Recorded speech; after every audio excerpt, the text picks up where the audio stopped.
Pakistan institute of mental health में हम evidence based scientific treatment करते हैं। जिस तरह हम वेस्ट में जब हम काम करते थे और वेस्ट में हम एडिक्शन के पेशेंट्स को ट्रीट करते थे, यहाँ भी हमारा बिल्कुल वही मॉडल है।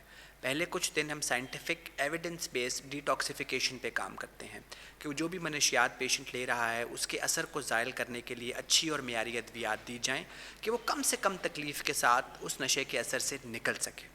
उसके बाद फिर हम फैमिली को भी जहाँ ज़रूरत होती है ऑन बोर्ड लेते हैं, पेशेंट की रिहैबिलिटेशन पे काम करते हैं।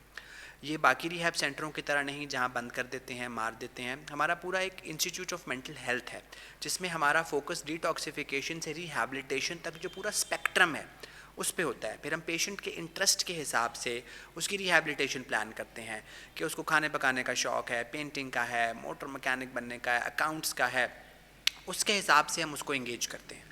हमारी कोशिश ये होती है कि 2 या 3 महीने के इलाज के बाद जब पेशेंट PIMH से डिस्चार्ज हो तो वो अपने और माशरे के लिए एक अहम रुकन बन के निकले। वो काम भी करे, वो रिलेशनशिप्स को भी आगे लेके चले और वो सारे काम करे जो उसकी उम्र के लोग करते हैं।